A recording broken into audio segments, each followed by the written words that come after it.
मैं आपको आज बताने जा रही हूँ इतिहास के ऐसे शर्मनाक किरदार के बारे में जिसे हम सब जानते तो हैं पर उतना ठीक से नहीं जानते। नतीजा ये कि 21वीं सदी में हमारे साथ वही सब दोहराया जाए तो हम सब उससे बेखबर होकर फिर उसके चंगुल में आसानी से फंस सकते हैं। मैं सिर्फ आपको हिटलर की कहानी ही नहीं सुनाऊंगी या बताऊंगी, पर उस कहानी को आज बताने का औचित्य आप खुद ही ढूंढ लेंगे। पहले एपिसोड में मैं बताऊंगी कैसे काम करती थी हिटलर की प्रोपेगेंडा मशीन, यानी हिटलर ने झूठ को सच बताकर जनता के सामने रखा और जो असल सच बता रहे थे जनता उन पर विश्वास करना ही नहीं चाहती थी। ये सब आप सुनेंगे 1920 के इतिहास के बारे में, पर आपको बहुत जाना पहचाना सा लगने लगेगा। जो समझदार हैं वो इस कैरेक्टर को पहचानने में भी समय नहीं लगाएंगे। चलिए देखते हैं आप कितने समझदार हैं।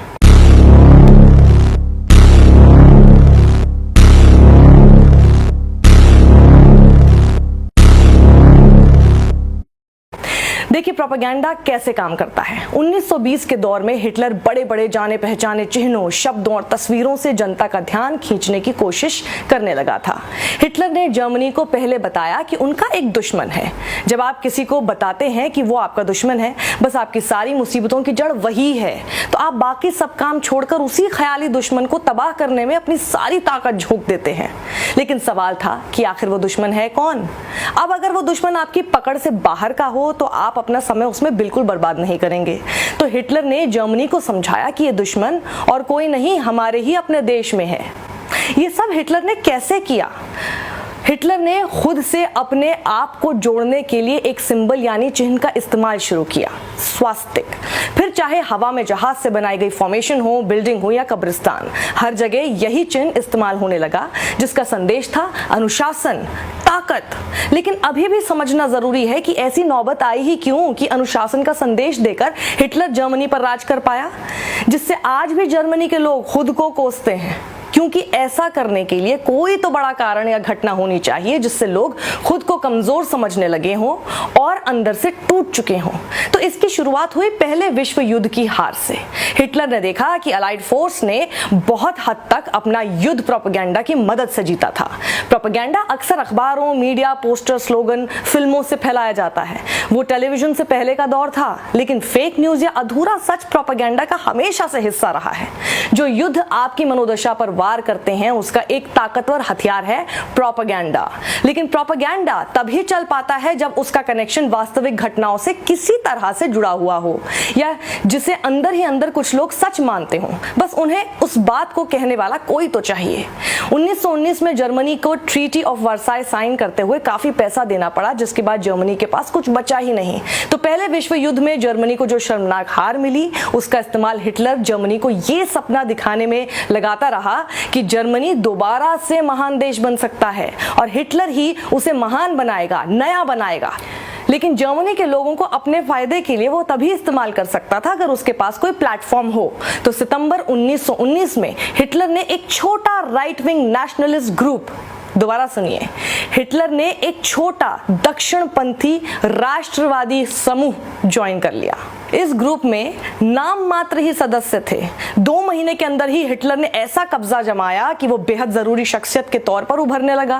और तब हिटलर ने पोस्टर बनाने से शुरुआत की। खूब गहरे और चमकदार रंगों का इस्तेमाल करने लगा पोस्टरों में। उसमें दुश्मनों को दिखाने के लिए ड्रैगन जैसे फिगर बनवाने लगा। उसके बाद हिटलर ने शब्दों पर ध्यान देना शुरू किया। प्रोपेगेंडा का बड़ा हिस्सा है शब्द, ऐसे सुनाए जाएं या पढ़ाए जाएं जो सीधा आपके दिमाग पर वार करते हैं। फरवरी 1920 में हुई पार्टी की पहली मास मीटिंग, जिसका नया नाम रखा गया nationalist socialist German workers party, या फिर कहें नाजी पार्टी। लोग हिटलर की स्पीच पर इसलिए भी आकर्षित होते थे कि वो बहुत अलग थी। जिस हिटलर को बेहतरीन वक्ता माना जाता था, उस हिटलर ने अपने श्रोताओं के बिहेवियर और प्रतिक्रिया को टेस्ट करने के लिए एक तरीका अपनाया हुआ था। वो पहले अपनी स्पीच आराम से और धीमे स्वर में शुरू करता था। फिर वो एक आध ऐसे शब्दों का जाल फेंकता था जिस पर वो पहले इंतजार करता था कि उससे सुनने वाले कैसे रिएक्ट करते हैं। फिर जब उसे लगता था कि ऑडियंस रिस्पॉन्ड कर रही है, फिर वो आवाज ऊंची करने लगता था, नाटकीय अंदाज में हाथों का मूवमेंट करने लगता था और भी ज्यादा सख्त भाषा का इस्तेमाल करने लगता था। और अंत तक आते आते तेज तेज चिल्लाकर अपने सुनने वालों को घर इस मैसेज के साथ भेजता था कि वो चर्चा करने लगे। हिटलर को यह समझ आ गया था कि लोग बड़ी और लंबी तथ्यों पर केंद्रित बहस सुनना ही नहीं चाहते। वो बुद्धिजीवियों के आंकड़ों और सच पट्टी की बातों पर खुद टिकना ही नहीं चाहते। उन्हें तो चाहिए लच्छेदार और नारों जैसे शब्द जिनसे वो खुद को रिलेट कर सकें, जो सीधा अपना मैसेज भी दे दे और जिनमें ज्यादा दिमाग भी ना लगाना पड़े। इस बात को आप दोबारा से सुनिए और बेहद गौर से सुनिए। हिटलर को यह समझ आ गया था कि लोग बड़ी और लंबी तथ्यों पर केंद्रित बहस सुनना ही नहीं चाहते। वो बुद्धिजीवियों के आंकड़ों और सच पट्टी की बातों पर खुद टिकना ही नहीं चाहते। उन्हें तो चाहिए लच्छेदार और नारों जैसे शब्द जिनसे वो खुद को रिलेट कर सकें, जो सीधा अपना मैसेज भी दे दे और जिनमें ज्यादा दिमाग भी ना लगाना पड़े, लोगों के मुंह पर आ जाएं। ऐसे स्लोगन का इस्तेमाल करने में था हिटलर का सारा फोकस, और हिटलर ने बखूबी लोगों की इस प्रवृत्ति के साथ खेला। इसे कहते हैं ग्रीवेंस पॉलिटिक्स, यानी लोगों के जख्म को रेत कर राजनीति करना, जिसमें कुछ लोगों पर उंगली उठाकर बताया जाता है कि उन्हें मिले जख्म, दर्द और धोखे का कारण वही शख्स है। हिटलर लोगों को समझाने में कामयाब हुआ कि उनका दुश्मन कौन है।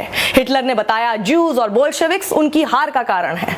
अगर प्रोपेगेंडा ऐसा हो जो पहले ही आम जनमानस के भीतर घर कर चुका हो, तो समझिए उसने पहले ही अटेंशन ले ली है और कामयाब हो गया है।